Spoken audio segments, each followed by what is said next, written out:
हाँ जी, सब हुजूम करते सुनते हैं, हुजूम माना ढेर के ढेर इकट्ठे हो जाते हैं। ज्ञान मार्ग में एक एक को बैठ करके माथा मारना पड़ता है। ज्ञान का मतलब ही है राजयोग, राजाई देने वाला योग। राजाएं ढेर होते हैं या प्रजा ढेर होती है? तो ज्ञान मार्ग में भी बेसिक में भक्ति चलती है।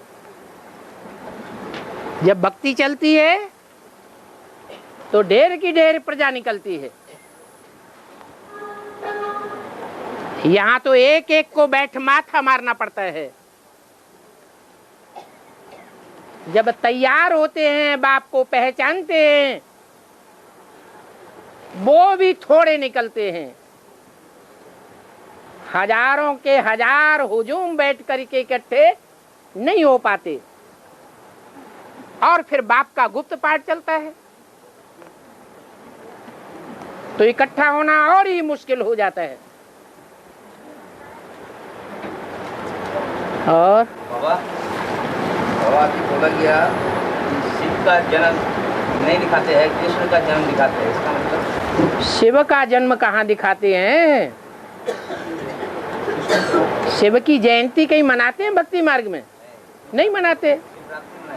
शिवरात्रि मनाई जाती है। इसका मतलब जब घोर अज्ञान अंधकार दुनिया में फैल जाता है, ब्राह्मणों की दुनिया में भी घोर अंधकार फैल जाता है। ब्राह्मणों की भी जनरेशन सारी अंधकार में आ जाती है। इतना माया का अपोजिशन होता है, इतना माया का पसारा फैल जाता है, बेसिक में भी और एडवांस में भी। चारों ओर अंधकार फैल जाता है। तब मैं आता हूं।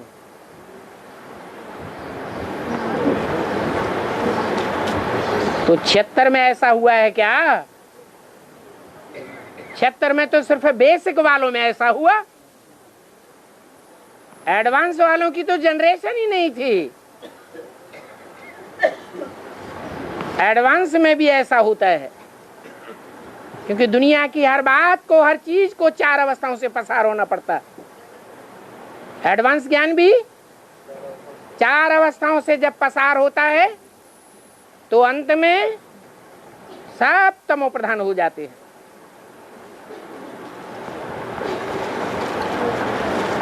और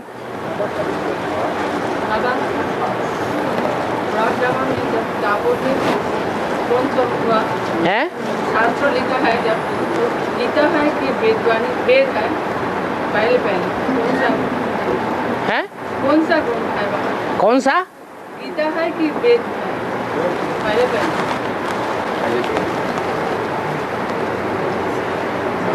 शास्त्र भी पहले छोटे रूप में होते हैं, बाद में उनका बड़ा रूप होता है। जैसे ज्ञान बीज छोटा होता है, वृक्ष का बीज बाप छोटा होता है, बाद में विस्तार होता जाता है। ऐसे ही द्वापर के आदि में भक्ति सतो प्रधान थी या तमो प्रधान थी? सतो प्रधान भक्ति थी। उस समय आदि में शास्त्र नहीं थे।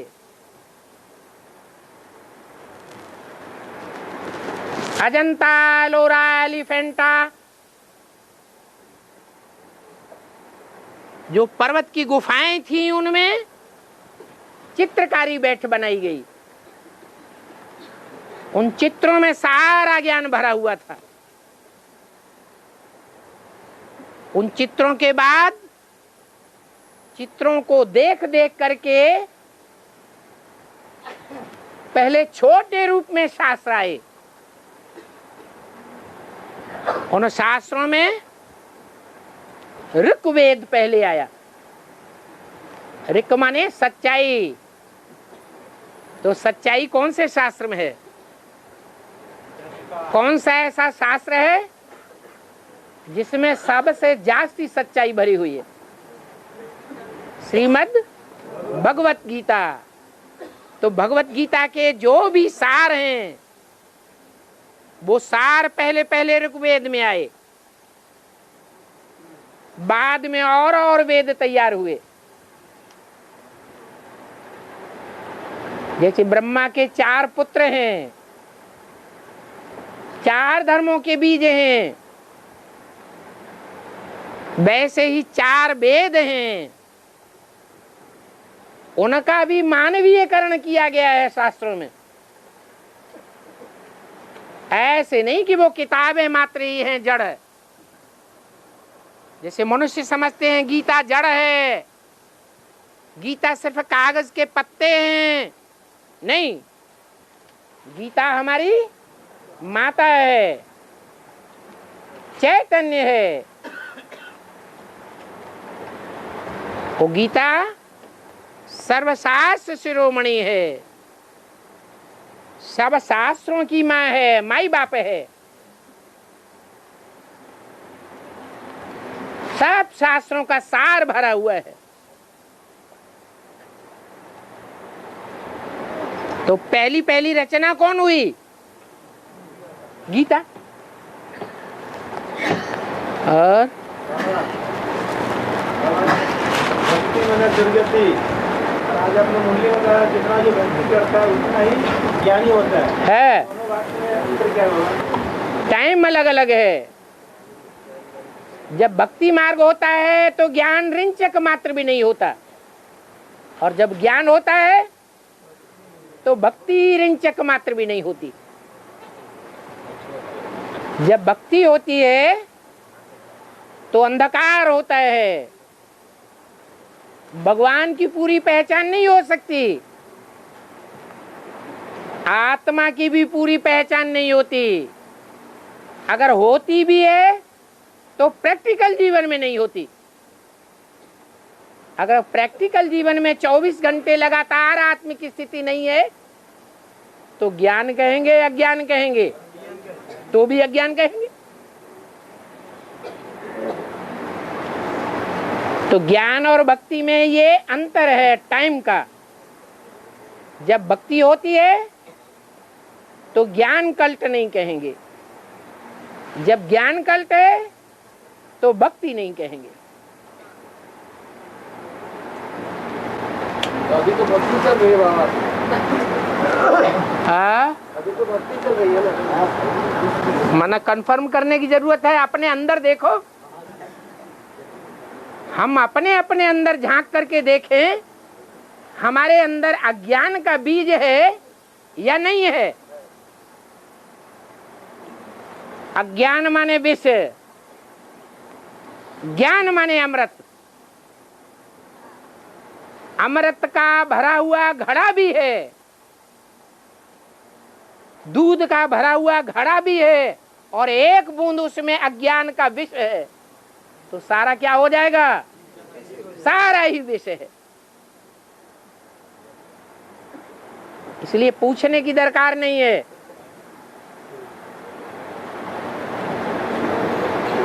और जोर से बोलो। हाँ,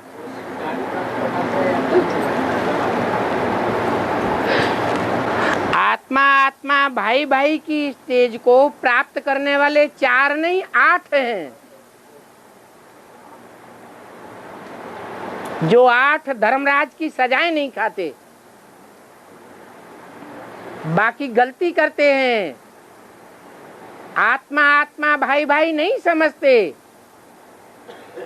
इसलिए तो धर्मराज की सजाएं खाते हैं।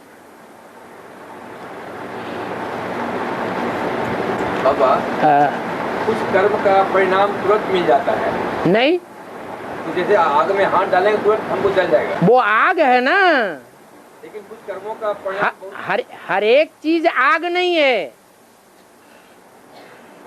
हर एक प्रकार का कर्म आग नहीं है। कर्मों का हिसाब ये है, जो कर्म अति तीव्र गति से किया जाता है उसका फल जल्दी मिलता है, और जो कर्म धीमी गति से किया जाएगा, जितनी धीमी गति से किया जाएगा उसका फल उतना ही बाद में मिलेगा।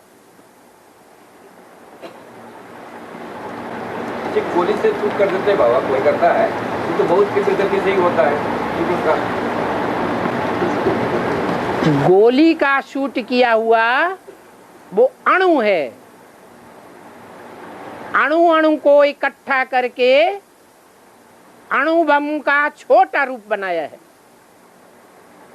यह आत्मा भी अणु है, आत्मा रूपी अणु में एकाग्र हो करके हम जो भी संकल्प करेंगे वो तीव्र गति वाला होगा या मध्यम गति वाला होगा, तीव्र गति वाला होगा। ऐसे ही गोली का हिसाब। बाबा एक महाभारत में एक चीज दिखाते हैं बाबा कि पांडव जब अज्ञातवास के लिए राजा विराट के यहाँ जा रहे हैं तो अपने अस्त्र शमी के पेड़ पर रख देते हैं। हाँ जी। फिर एक साल के बाद, करीब एक साल के बाद दुर्योधन अपनी पूरी सेना के साथ में जब अटैक करता है तो फिर वही अपना हथियार जो है अस्त्र जब फिर शमी के पेड़ से लेते हैं। आज हिंदुओं के घर में देखते हैं प्राय लोग जो है तुलसी के पेड़ तो लगाते ही हैं, शमी के पेड़ भी लगाते हैं। इसका क्या भाव है सर? पेड़ कोई दूसरा नहीं है,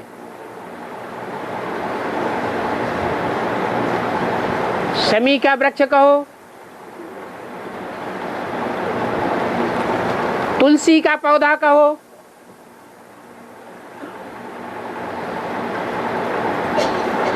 कामधेनु गऊ कहो, जिसमें 33 करोड़ देवताएं समाये हुए हैं, और 33 करोड़ देवताओं में परम धाम से आने वाली 500-700 करोड़ मनुष्य आत्माएं प्रवेश करती हैं टाइम टू टाइम।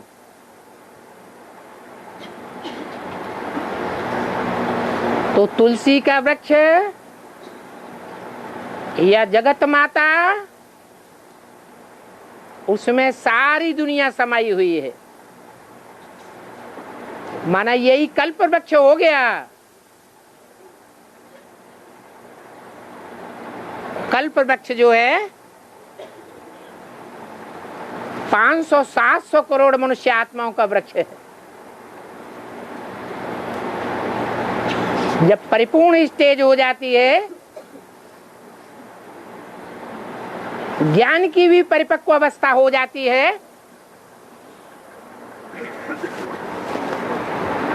तो अति गुप्त रूप हो जाता है। खास करके पांडवों का, जो राजयोग की पढ़ाई पढ़ने वाले हैं,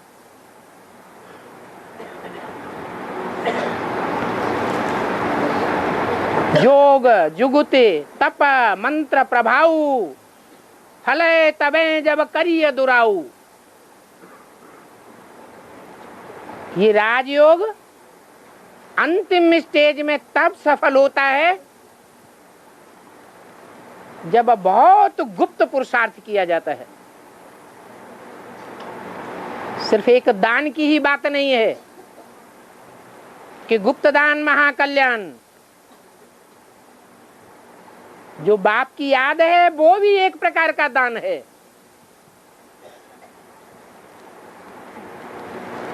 उससे वाइब्रेशन शुद्ध होता है। जड़त्वमयी संसार में भी शुद्धि आती है। संगी साथी मनुष्य आत्माएं ही नहीं, सभी प्राणी मात्र में वाइब्रेशन की शुद्धि आती है। ये जितना ही गुप्त करेंगे उतना ही ज्यादा पावरफुल होगा।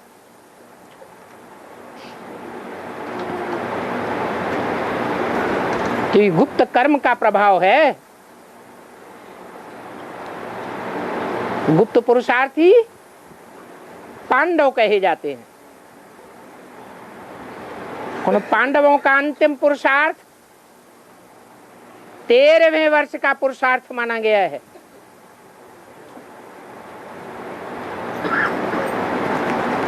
वो अंतिम क्षण है। जो मायावी योद्धाएं हैं, अगर उनको पकड़ने में चूक जाते हैं तो हमेशा के लिए उनकी हार हो जाती है। ये फाइनल पेपर है। और जो पेपर होते हैं वो उतने पावरफुल नहीं होते। फाइनल पेपर कड़ा होता है। तो जो कड़ा फाइनल पेपर है उसमें निराधार पुरुषार्थ होना चाहिए या आधार होना चाहिए। राजा विराट के यहाँ जाकर के वो अपने ज्ञान के अस्त्र शस्त्र चलाना शुरू करते तो प्रत्यक्ष नहीं हो जाते, गुप्त रहते, प्रत्यक्ष हो जाते। इसलिए बड़े से बड़ा गुप्त पुरुषार्थ है बाप की याद। उसमें प्रत्यक्ष होने की बात नहीं है। जो भी ज्ञान के अस्त्र शस्त्र हैं वो सब अर्पण कर दिए। कहाँ अर्पण कर दिए? शमी वृक्ष, वृक्षपति नहीं, तुलसी का पौधा। वो जड़ पौधा है या चैतन्य है? जड़ है। वो तो दुनिया का जड़ पौधा है जिसका हम मिसाल देते हैं। लेकिन जिस तुलसी का भगवान को भोग लगाया जाता है पहले पहले, वो चैतन्य आत्मा की बात है या जड़ पौधे की बात है? चैतन्य आत्मा की बात है। वो सारा ज्ञान उनको सौंप दिया जाता है। पांडव ज्ञान नहीं सुनाते उस समय। कौन सुनाती हैं? शक्तियां। ज्ञान कलश किसके हाथ में दिया जाता है? शक्तियों के हाथ में दिया जाता है। इसलिए दिखाया है कि आखिरी गुप्तवास में पांडवों ने अपने सारे अस्त्र शस्त्र शमी वृक्ष पर चढ़ा दिए और कहा गया वहाँ से सबको आना पड़ता है। जब सब आ जाते हैं तो उनको भी आना पड़ता है। क्या बाबा अभी सभी कोई परम से आ गए हैं? वहाँ से सभी को आना पड़ता है। कहाँ आना पड़ता है? हाँ, उनको भी आना पड़ता है। किनको? हाँ जी, सभी जब आ जाते हैं तब मैं आता हूँ। तो उनका कहना है बाबा तो आ गए हैं तो आत्मा तो अभी भी उतर रही है। हाँ, तो अभी आ गया है पूरा पूरा। तुम्हारी बुद्धि में पूरा पूरा आ गया। वे अभी अभी घड़ी घड़ी अनिश्चय पैदा होता है तो आ कहाँ गया? और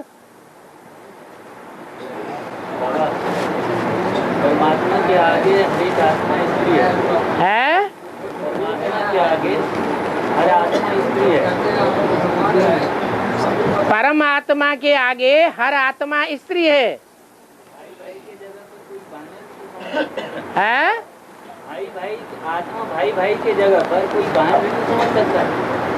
कोई परमात्मा की बात कर रहे या कोई की बात कर रहे है? अभी परमात्मा की बात किया या आत्मा की बात किया? परमात्मा के सामने सब स्त्री है। परमात्मा के सामने ना। और परमात्मा किसे कहा जाता है?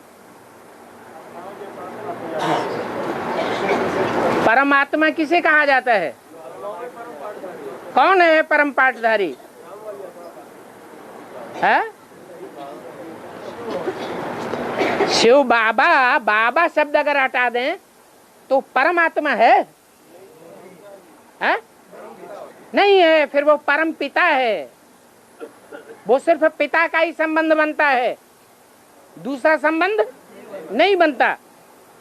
जब वो परम पिता परम पाठधारी हीरो पाठधारी में प्रवेश करता है तो शिव बाबा कहा जाता है। फिर अनेक संबंध हैं। उन संबंधों के बीच में एक मुख्य संबंध जो ज्यादा याद का कारण बनता है वो है साजन और सजनी का संबंध। वो परमात्मा जो विश्व पिता है, जो आदि में प्रजापिता का टाइटलधारी बनता है, वो अंत में शास्त्रों में क्या गाया हुआ है? प्रजापति। वो विश्वपति भी है, माने विश्व की हर आत्मा के ऊपर उसका ऐसे ही अधिकार है जैसे पति का अधिकार पत्नी के ऊपर होता है। और दिन में लड़ते हैं, रात में किसी में लड़ते है, दिन में लड़ते हैं, रात में किसी में लड़ते हैं। हाँ, दिन में लड़ाई लड़ते हैं और रात में प्यार से रहते हैं।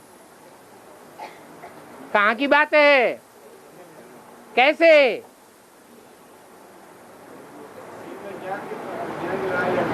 है? अरे बुद्धि में जब ज्ञान आता है, ये कौरव है, ये यादव है, मैं पांडव हूं, या मैं कौरव हूं, मैं यादव हूं और ये पांडव हैं। जब ये ज्ञान उत्पन्न होगा तभी तो युद्ध होगा। गीता ज्ञान पहले आता है या महाभारत युद्ध पहले आता है? गीता ज्ञान पहले आता है। अभी गीता ज्ञान चल रहा है या भागवत चल रही है या युद्ध चल रहा है? महाभारत। गीता ज्ञान चल रहा है। ज्ञान बुद्धि में आता है तब झगड़ा होता है। ये अंदरूनी झगड़ा है, आखिरी झगड़ा है, अंदर से सफाई होने वाली है। तो अच्छी बात है, खराब बात है? पहले गीता ज्ञान आता है, जब ज्ञान आ जाता है फिर भागवत होती है।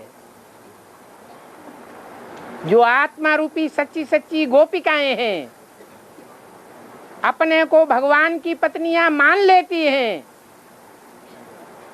भगवान साजन की सजनियां समझ लेती हैं, वो फिर कहां भागेंगी?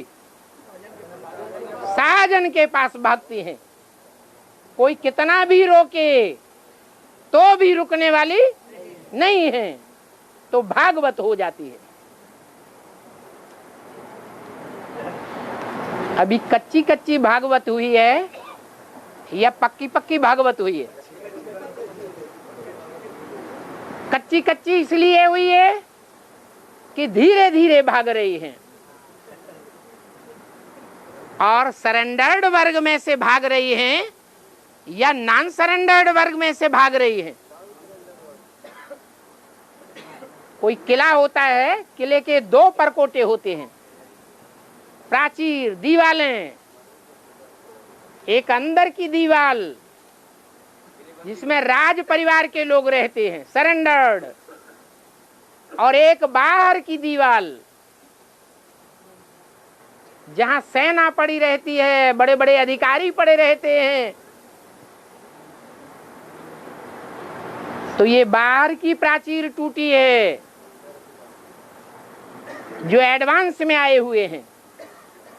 वो घरग्रस्त में चलने वाले लोग आए हुए हैं या सरेंडर्ड लोग आए हुए हैं? घरग्रस्त वाले आए हुए हैं। ये पक्की भागवत नहीं कहेंगे। पक्की भागवत तब कहेंगे जब अंदर का परकोटा टूटे और जो राज परिवार में सरेंडर्ड हुए पड़े हैं वो निकल के भाग खड़े हों और तीव्र गति से भागें, धीरे धीरे नहीं। जो गायन बताया, रानी की एक मक्खी निकलती है, जो रानी मक्खी कही जाती है, शहद की मक्खी, उसके पीछे पीछे सारा झाड़ जाता है। जब ऐसे होगा तो अंदर वाले जो बैठे हुए हैं कंट्रोल करने वाले, जिनके लिए मुरली में बोला है पहले राजाएं निकले, जिन्होंने रानियों की परवाह नहीं की, और अब रानियां निकलेंगी जो राजाओं की परवाह नहीं करेंगी।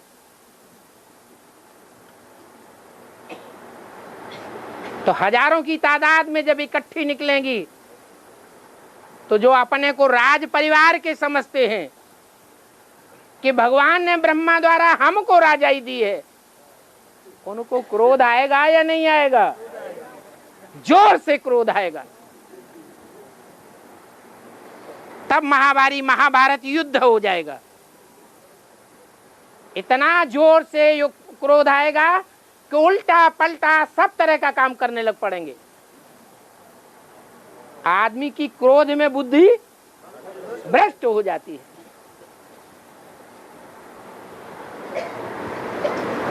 और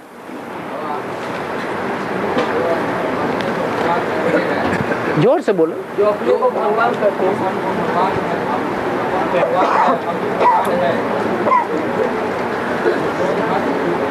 हैं, लाइए इधर पढ़ देते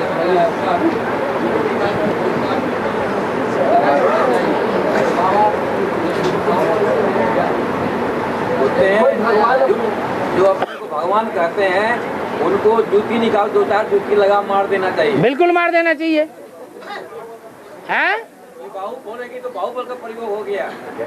नहीं नहीं नहीं, बाबा बेहद की बातें करता है या हद की बातें करता है? जिनकी हद की बुद्धि है वो हद की बातें पकड़ते हैं, जिनकी बेहद की बुद्धि है वो बेहद की जूती मारेंगे। अरे मखमल की जूती मारो ये बाबा कहते हैं कि चमड़े की जूती मारो। हाँ, मखमल की है। और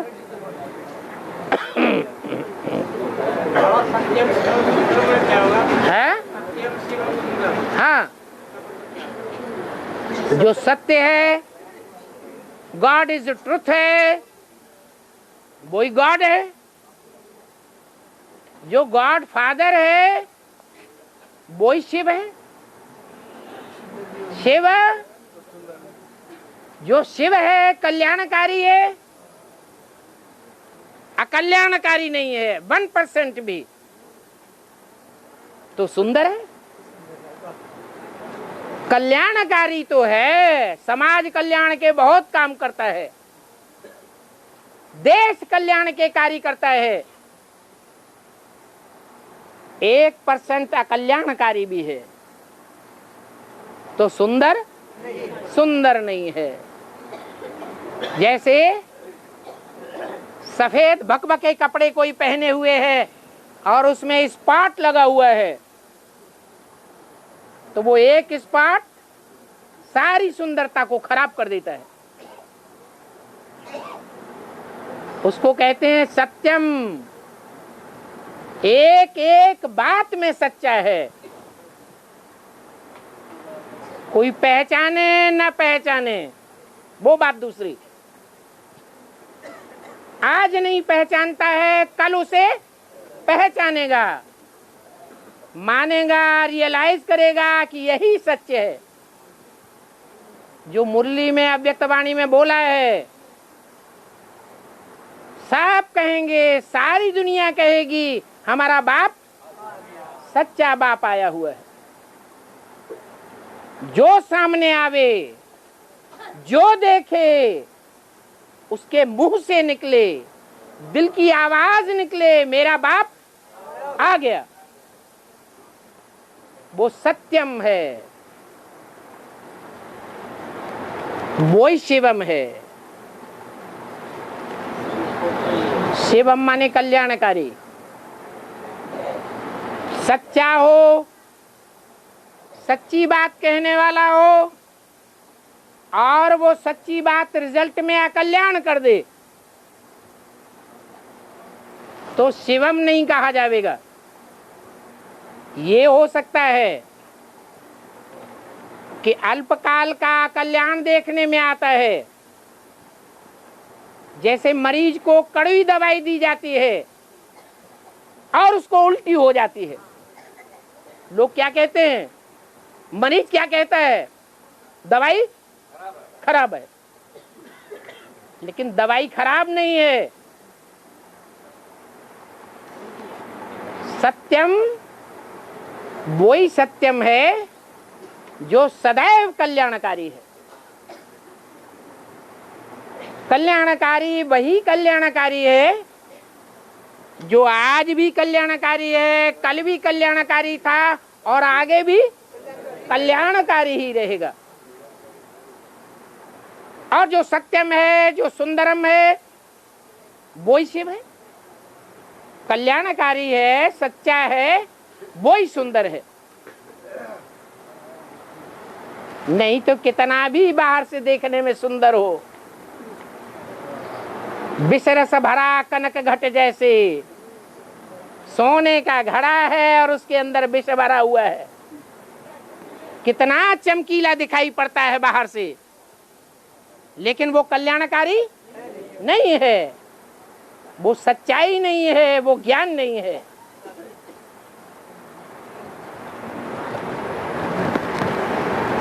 तीनों गुणों का मेल है 100% तो भगवान है। तीनों गुणों का 100% मेल नहीं है तो भगवान नहीं हो सकता। और शास्त्रों में दिखाया है कि राम की सीता 10 वर्ष की बड़ी है। हाँ जी,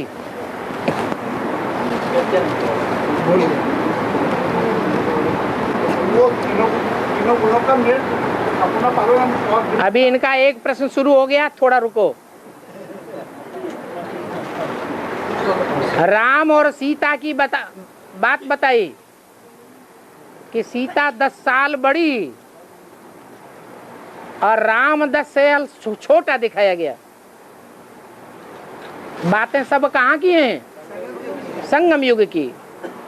माने सीता वाली जो आत्मा है वो सन 66 में ज्ञान में आती है, बेसिक में, और राम वाली आत्मा संसार में प्रत्यक्ष होती है 76 में। तो कितने साल हुए? 10 साल हुए। तो वो 10 साल का अंतर भक्ति मार्ग में ऐसे दिखा दिया है।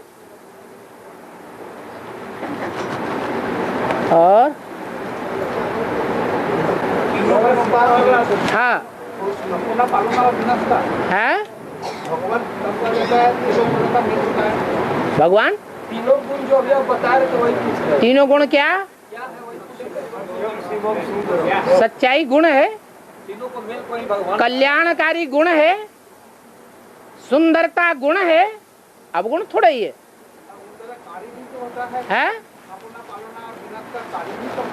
वो एक बात अलग, वो कार्य अलग। यहाँ गुणों की बात हो रही है, काम अलग, ये गुण अलग।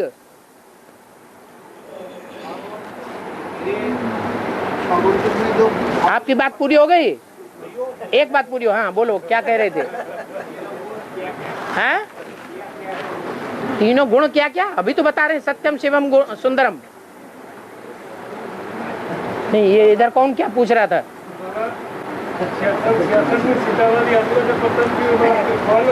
है? सीता वाली आत्मा कौन है? अरे सारी रामायण कथा हो गई। सीता का बाप रावण निकला।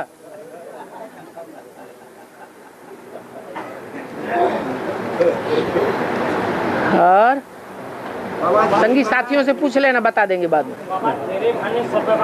है तेरे बहाने सर्व का भला। एक बहाना लिया। भगवान सुप्रीम सोल प्रवेश करता है। जब प्रवेश करता है तो पहला ब्राह्मण तैयार होता है। तो पहले ब्राह्मण में प्रवेश करता है या ब्रह्मा में प्रवेश करता है? किसमें प्रवेश करता है? पहले ब्राह्मण में प्रवेश नहीं करता, ब्रह्मा में प्रवेश करता है। तब ब्रह्मा के मुख से ब्राह्मण पैदा होता है।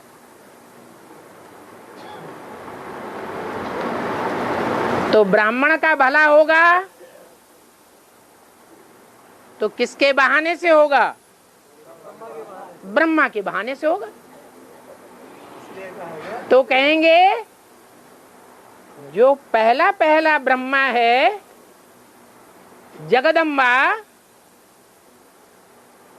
उसका जब तक कल्याण नहीं हुआ है तब तक सारे संसार का कल्याण नहीं हो सकता। माता को गुरु बनाना पड़े। माता गुरु बगैर उद्धार हो नहीं सकता। और बाबा आज होली के दिन है, ये होली किसने बनाया? कृष्ण ने बनाया ना? ऐसा ये होली का माने ढेर सारी अव्यक्त वाणियां चल गई होली के ऊपर, और अभी तक पूछ रहे होली क्या है? हाँ? देखा है होली का कोई नहीं है, तो होली जो चीज है हाँ? वो आप बोल रहे थे। अभी तो होली जो चल रहा है वो होली का बात नहीं, जो होली भक्ति मार्ग में चल रहा है, जो बैनी चलता है वो तो ठीक ही है। हाँ, इसलिए हम पूछ रहे हैं, आज रात का जो होली चल रहा है, रंग बनता है, तो उसमें सब आदमी लोग भाग रहे थे। हाँ, कोई गाड़ी उड़ी नहीं है, फाका। हाँ। इसलिए किसलिए ये होली किसलिए मनाता है? ये होली तो कोई माने है ना क्या? माने रंग डालने की होली पूछ रहे क्या? एक बात पूछो ना, हाँ? रंग डालना, तो ये ज्ञान का रंग डालना एक दूसरे के ऊपर, तो ज्ञान रंग में सब रंग जाएंगे। जब ज्ञान रंग में रंग जाएंगे तब एक दूसरे से संस्कार मिलन होगा। अगर ज्ञान बुद्धि में नहीं बैठा है, ज्ञान के रंग में रंगे हुए नहीं है, तो आपस में लड़ाई झगड़े चलते रहेंगे।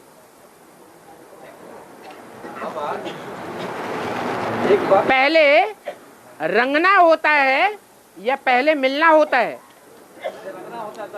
पहले रंगते हैं बाद में मिलते हैं।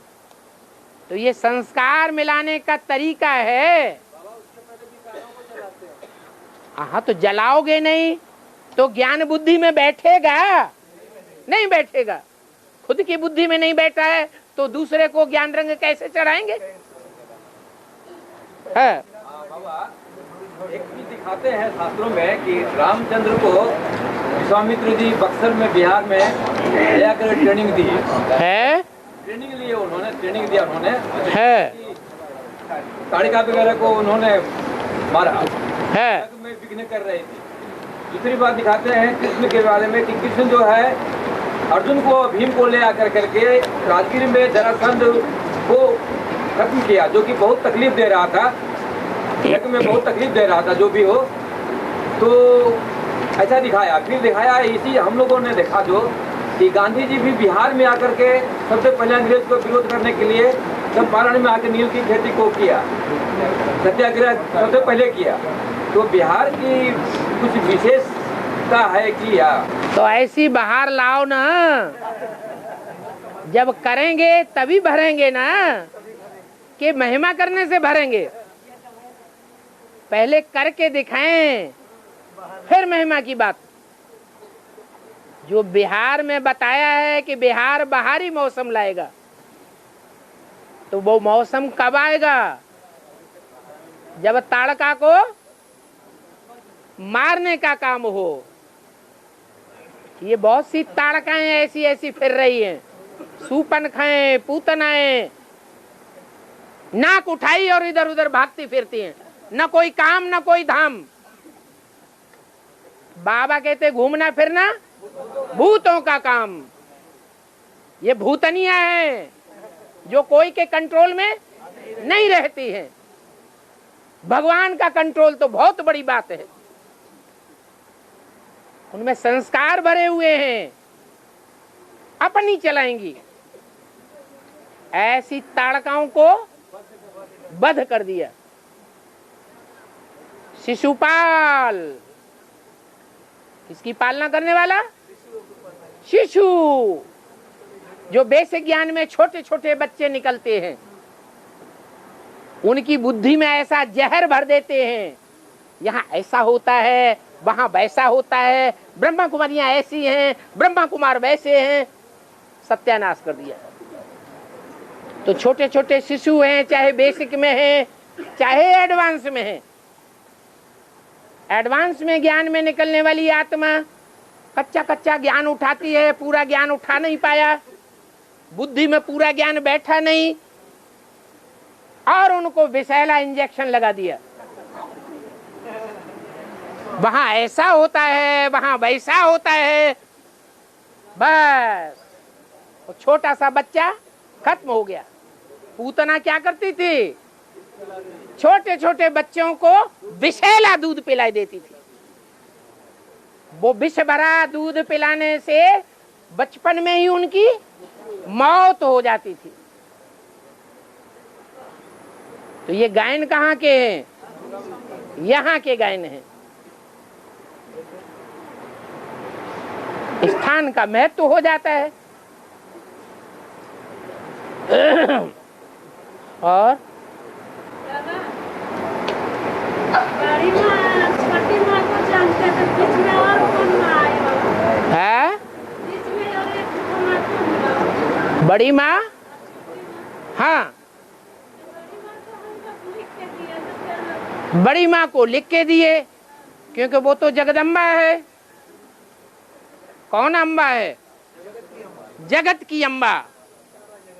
तो जब जो ज्ञान में आते हैं, चाहे बेसिक में आते हैं, चाहे एडवांस में आते हैं, तो जगत में पैदा हुए आ रहे हैं या पहले से जानते हैं हम स्वर्ग में ही पैदा होने वाले? जगत में पैदा होने वाले। पहले से कोई नहीं जानता हम सूर्यवंशी हैं। जानता है? कोई नहीं जानता। तो जो जानते हैं वो लिखते हैं कि हमने जगत पिता को और जगदम्बा को पहचान लिया। बाकी ज्ञान में गहरे घुसेंगे, तीव्र पुरुषार्थ करेंगे, ऊंची कोटि के ब्राह्मण बनेंगे, तो 9 कुरियों में से श्रेष्ठ ते श्रेष्ठ कुरी के सूर्यवंशी ब्राह्मण बाद में बनेंगे। बाद में पहचान में आवेगा कि मां भी उतनी बड़ी नहीं है प्योरिटी में। मां की जो सास है, मां की भी मां, वो भी उतनी बड़ी नहीं है। ओल्ड इज गोल्ड कहा जाता है या नया नया गोल्ड कहा जाता है? आजकल की नई नई बहुएं निकल रही हैं, उनमें ज्यादा प्योरिटी है या उनकी जो सास है उनमें ज्यादा प्योरिटी होती है?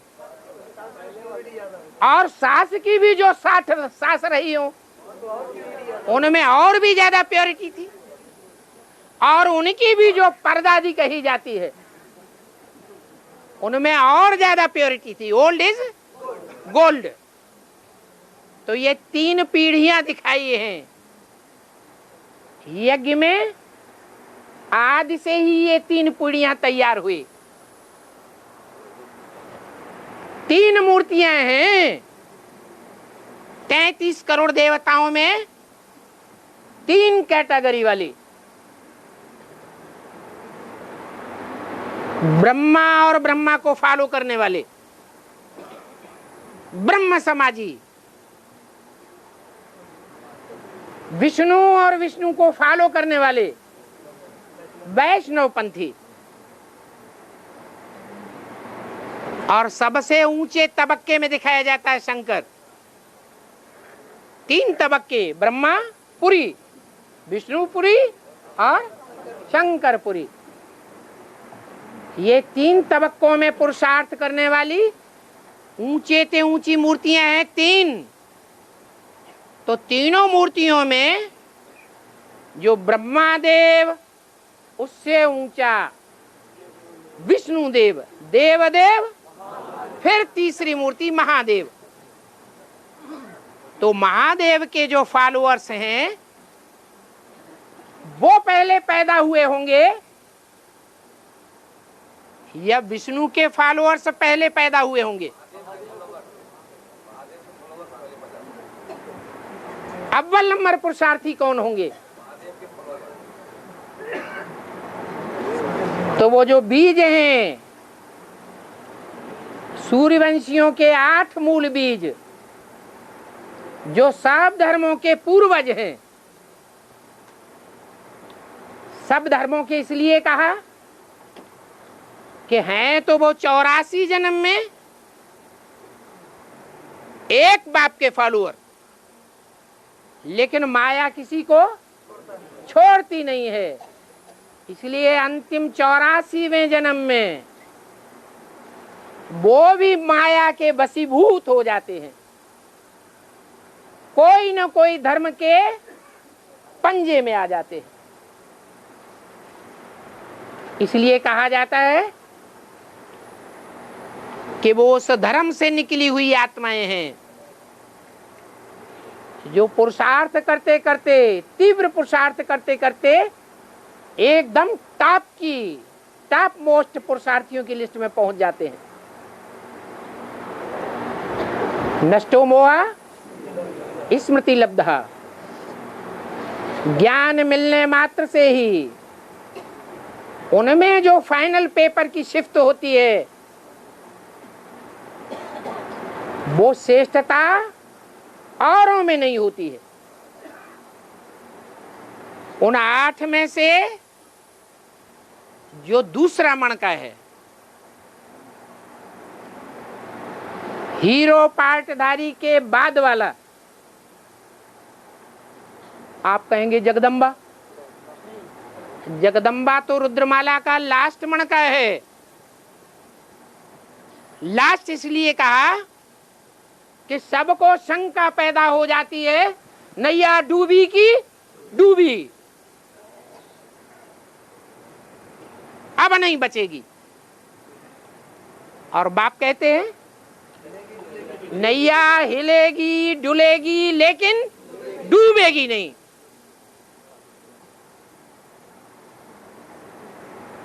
पीपल के पत्ते का पार्ट बजाने वाली नैया है,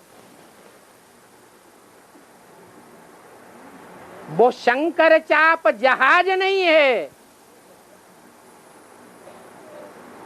जो सिखों में गाए ने नानक चाप जहाज, वो हल्की फुल्की नवैया है,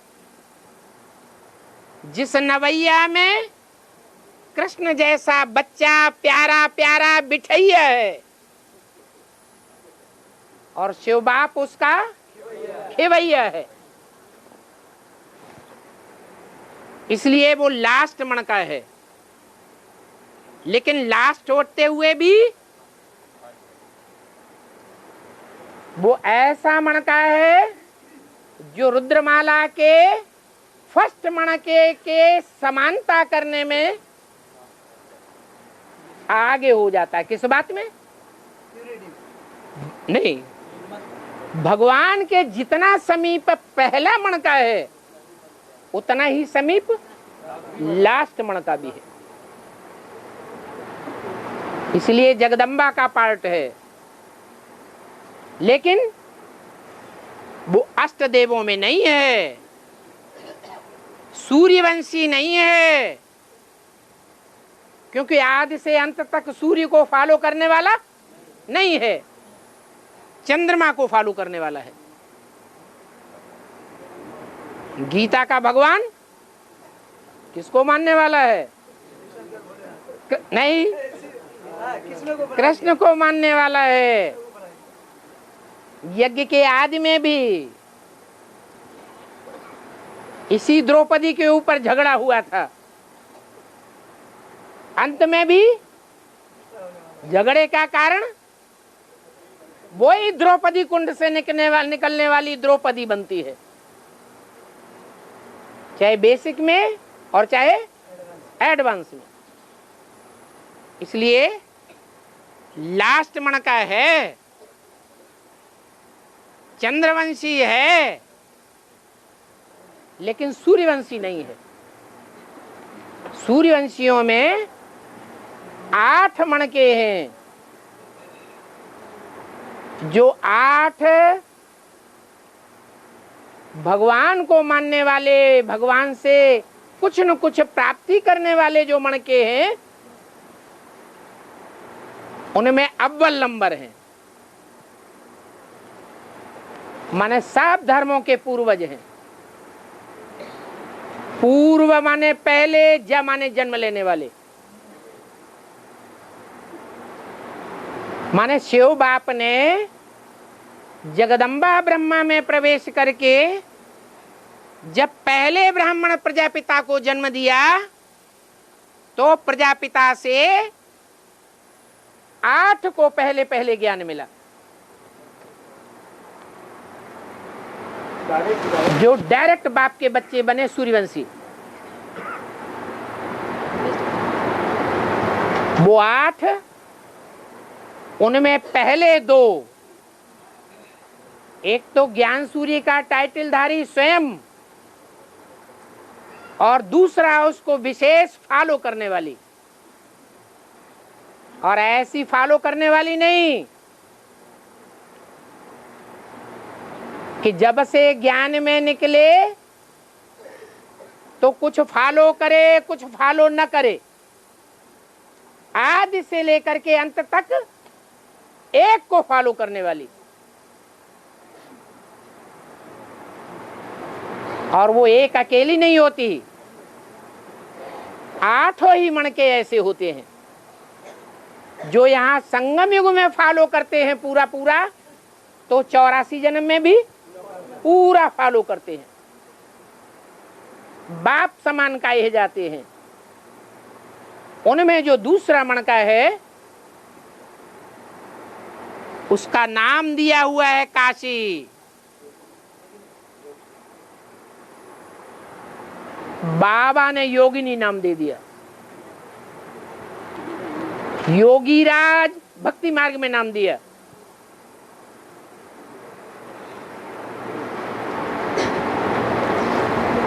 कृष्ण को भी कहते हैं, शंकर को भी कहते हैं योगीश्वर। और ब्रह्मा के 4 पुत्रों में से एक पुत्र का नाम भी है योगीश्वर सनत कुमार, जिसके नाम पर सनातन धर्म की स्थापना होती है।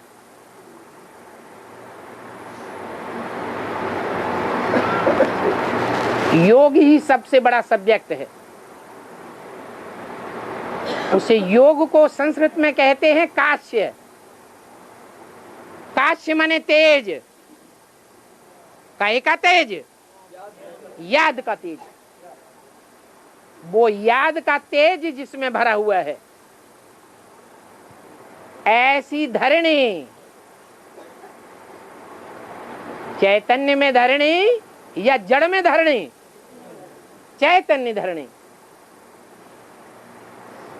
वहां जाकर के जो मरेंगे